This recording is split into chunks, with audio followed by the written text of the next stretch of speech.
Chapter 8. In her office, with the door locked, Eve reviewed the disc of Lola Starr's murder with Feeney. She didn't flinch at the little popping sound of the silenced weapon. Her system no longer recoiled at the insult the bullet caused in flesh. The screen held steady on the ending caption, 2 of 6. Then it went blank. Without a word, Eve queued up the first murder, and they watched Sharon Ablasti again. "What can you tell me?" Eve asked when it was finished. Discs were made on a Trident Microcam, the 5000 model. It's only been available about 6 months, very pricey. Big seller last Christmas, though. More than 10,000 moved in Manhattan alone during the traditional shopping season, not to mention how many went through the gray market. Not as much of a flood like less expensive models, but still too many to trace. He looked over at Eve with his drooping camel eyes. "Guess who owns Trident? Rourke Industries. Give the lady a bouquet." "I'd say the odds were pretty good the boss man owns one himself. He'd certainly have access." She made a note of it and resisted the memory of how his lips had felt brushing over her knuckles. "The killer uses a fairly exclusive piece of equipment he manufactures himself." Arrogance or stupidity? Stupidity doesn't fly with this boy. No,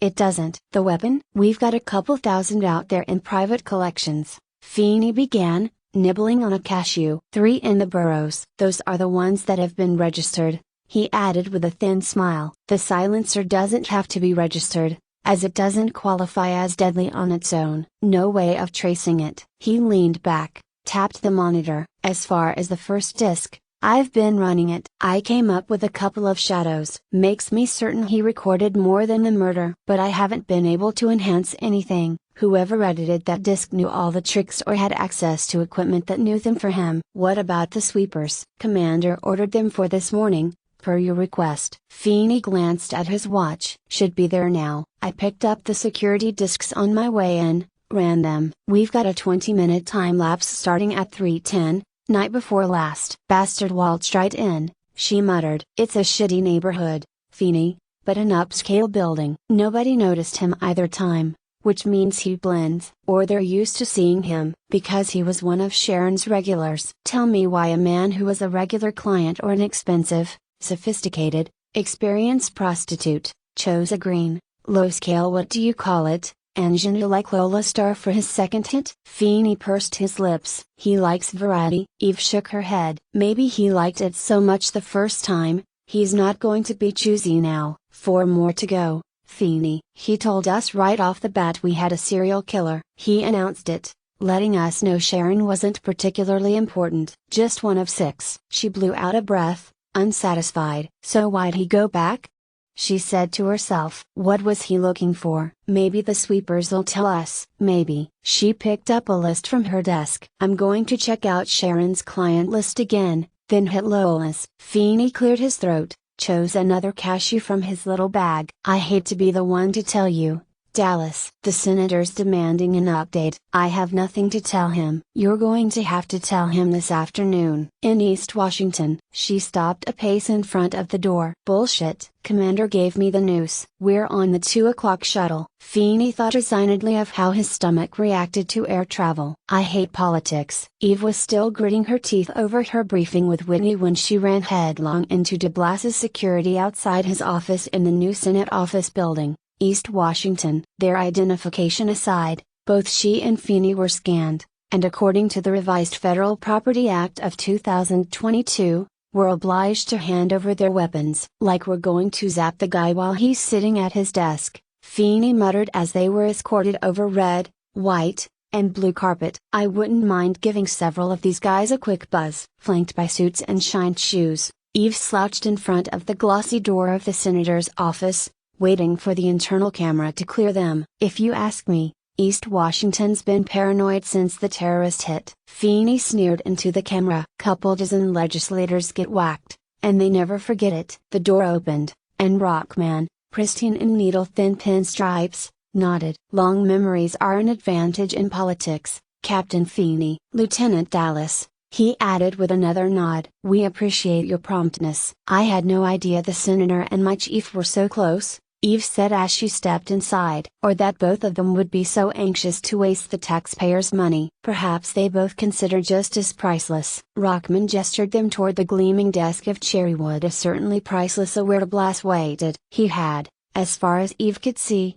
benefited from the change of temperature in the country too lukewarm in her opinion and the repeal of the two-term bill. Under current law, a politician could now retain his seat for life. All he had to do was buffalo his constituents into electing him. De Blas certainly looked at home. His paneled office was as hushed as a cathedral and every bit as reverent with its altar-like desk, the visitor chairs as subservient as pews. "Sit," De Blas barked, and folded his large knuckled hands on the desk. "My latest information is that you are no closer to finding the monster who murdered my granddaughter than you were a week ago." His dark brows beetled over his eyes. "I find this difficult to understand, considering the resources of the New York Police Department." "Senator," Eve let Commander Whitney's terse instructions play in her head, "be tactful, respectful, and tell him nothing he doesn't already know. We're using those resources to investigate and gather evidence. While the department is not now prepared to make an arrest,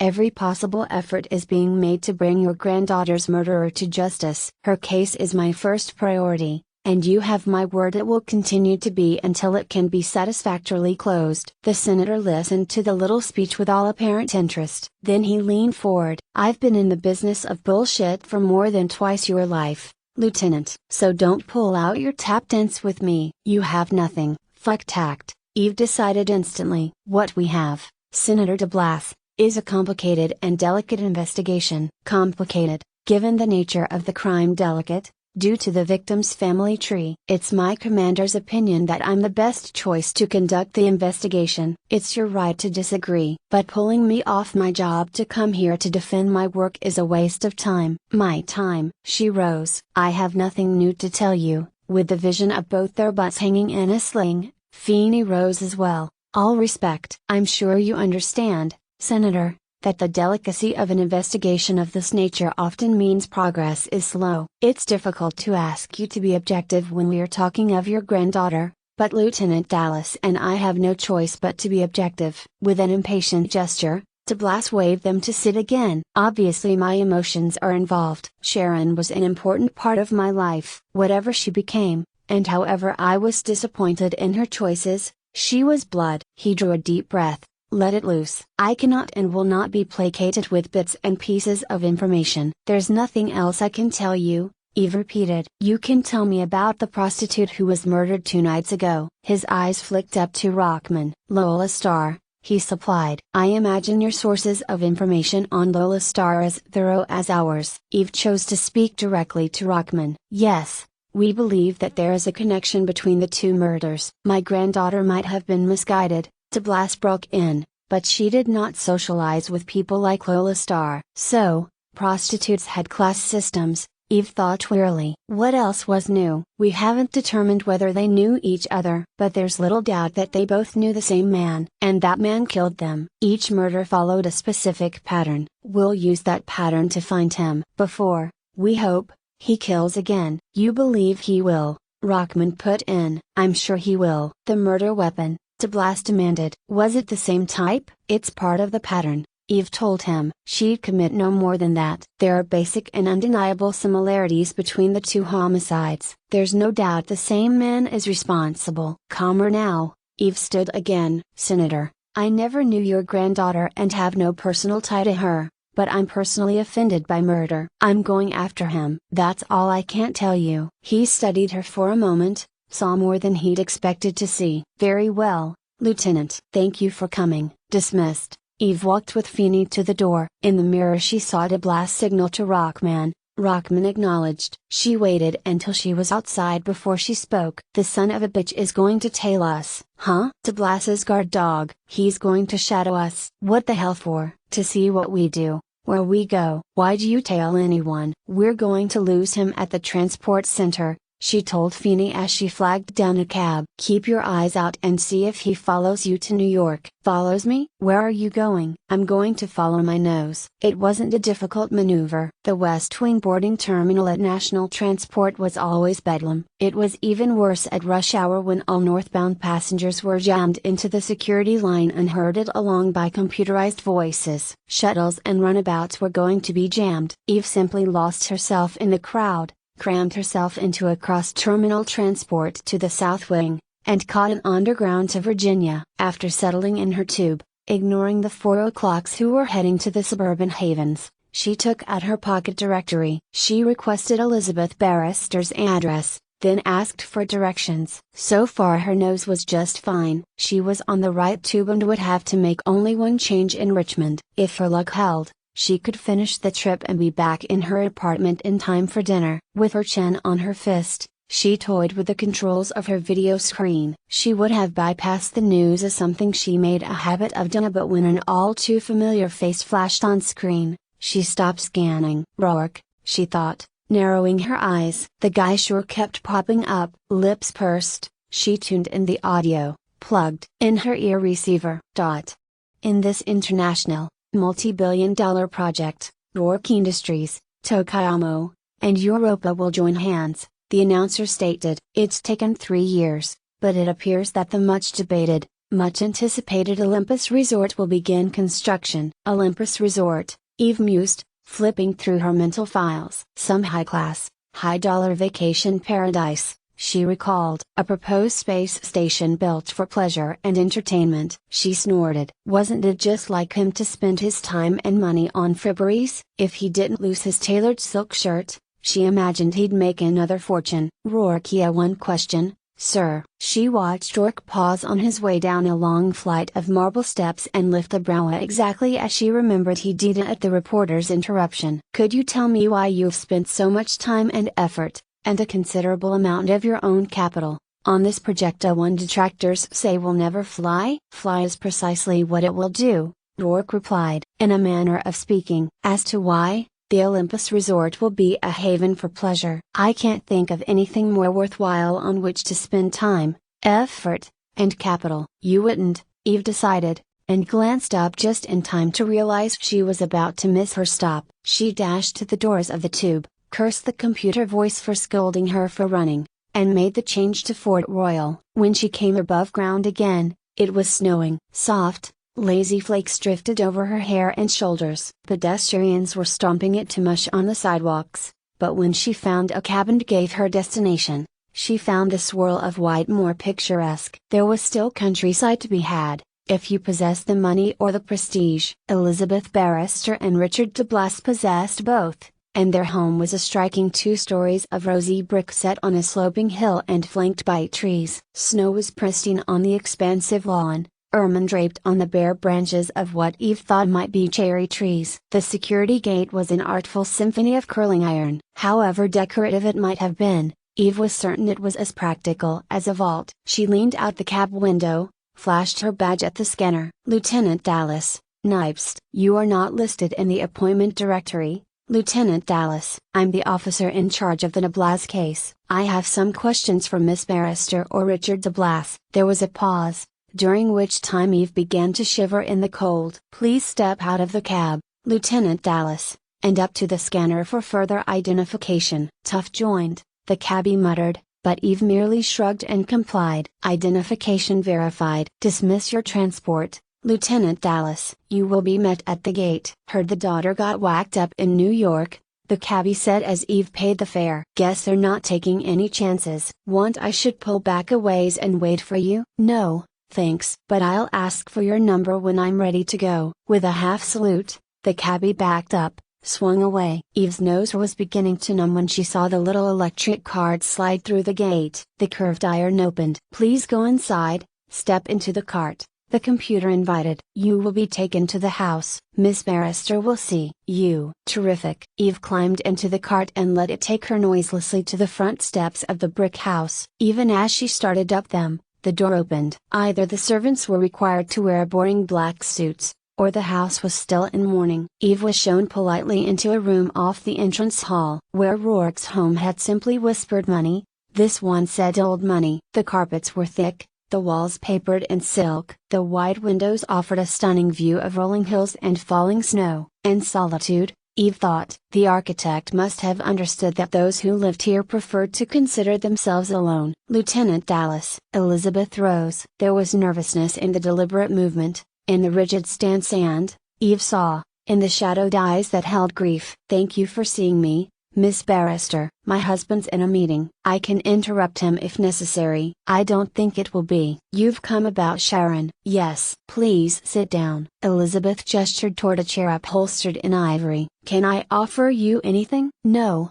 thanks. I'll try not to keep you very long. I don't know how much of my report you've seen. All of it, Elizabeth interrupted. I believe it seems quite thorough. As an attorney, I have every confidence that when you find the person who killed my daughter, you'll have built a strong case. That's the plan. Running on nerves, Eve decided, watching the way Elizabeth's long, graceful fingers clenched, unclenched. This is a difficult time for you. She was my only child, Elizabeth said simply. My husband and I were area proponents of the population adjustment theory. 2 parents, she said with a thin smile. 1 offspring. Do you have any further information to give me? Not at this time. Your daughter's profession, Miss Barrister. Did this cause friction in the family? In another of her slow, deliberate gestures, Elizabeth smoothed down the ankle-scamming skirt of her suit. It was not a profession I dreamed of my daughter embracing. Naturally, it was her choice. Your father-in-law would have been opposed, certainly politically opposed. The senator's views on sexual legislation are well known. As a leader of the Conservative Party,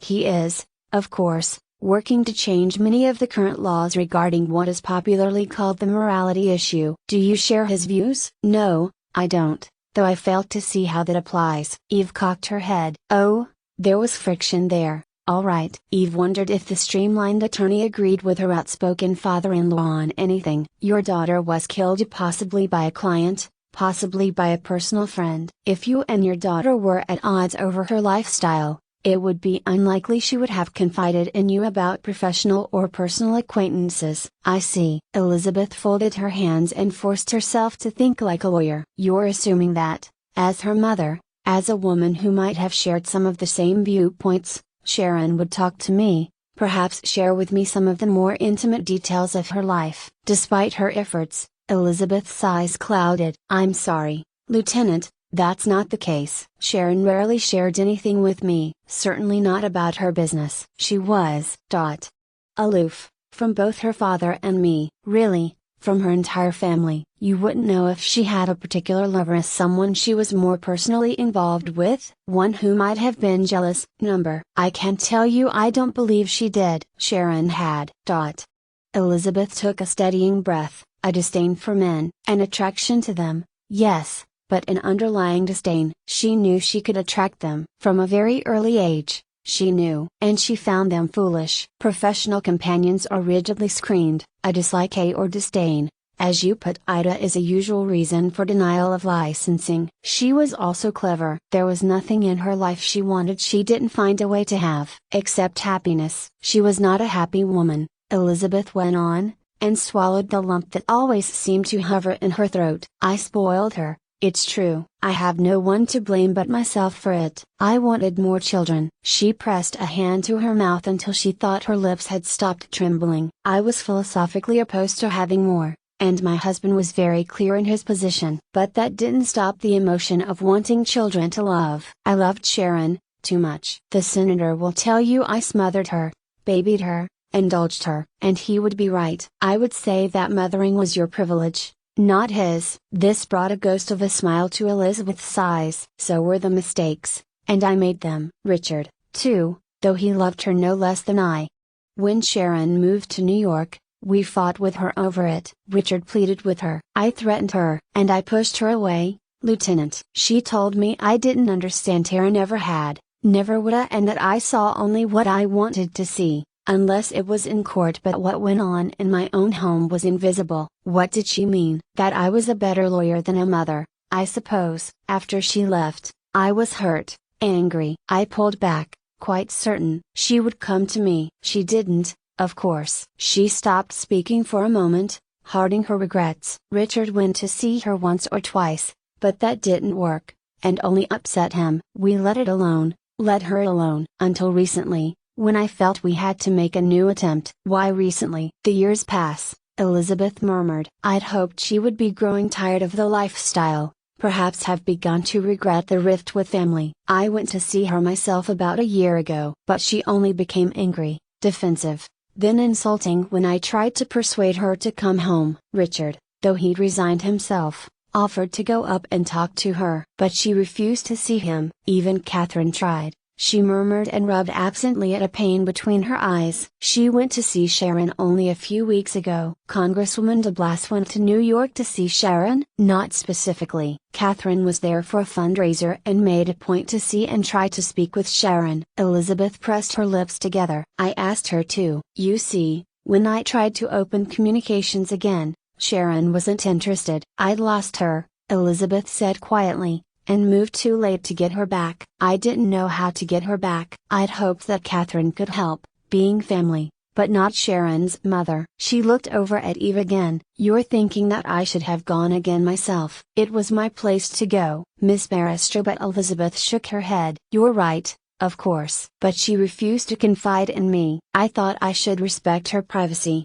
as I always had. I was never one of those mothers who peeked into her daughter's diary. Diary? Eve's antenna vibrated. Did she keep one? She always kept a diary, even as a child. She changed the password in it regularly. And as an adult, yes, she'd refer to it now and again, a joke about the secrets she had and the people she knew who would be appalled at what she'd written about them. There'd been no personal diary in the inventory, Eve remembered. Such things could be as small as a woman's thumb. If the sweepers missed it the first time. Do you have any of them? Number. Abruptly alert, Elizabeth looked up. She kept them in a deposit box, I think. She kept them all. Did she use a bank here in Virginia? Not that I'm aware of. I'll check and see what I can find out for you. I can go through the things she left here. I'd appreciate that. If you think of anything at all, a name, a comment, no matter how casual, please contact me. I will. She never spoke of friends,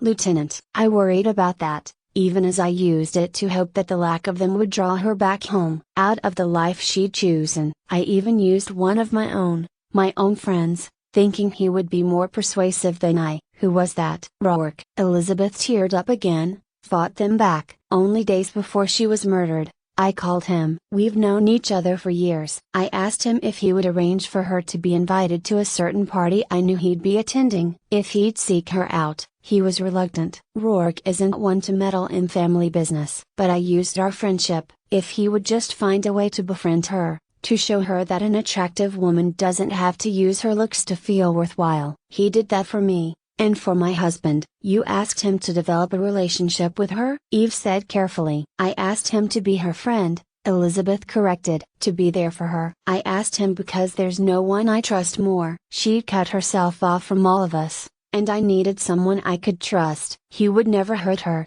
You see, he would never hurt anyone I loved. Because he loves you? Cares. Richard de Blas spoke from the doorway. Rourke cares very much for Beth and for me, and a few select others. But loves? I'm not sure he'd let himself risk quite that unstable an emotion. Richard. Elizabeth's control wobbled as she got to her feet. I wasn't expecting you quite yet. We finished early. He came to her, closed his hands over hers. You should have called me, Beth. I didn't. As she broke off, looked at him helplessly. I'd hoped to handle it alone. You don't have to handle anything alone. He kept his hand closed over his wife's as he turned to Eve. You'd be Lieutenant Dallas. Yes, Mr. de Blas. I had a few questions and hoped it would be easier if I asked them in person. My wife and I are willing to cooperate in any way we can. He remained standing, a position Eve judged as one of power and of distance. There was none of Elizabeth's nerves or fragility in the man who stood beside her. He was taking charge,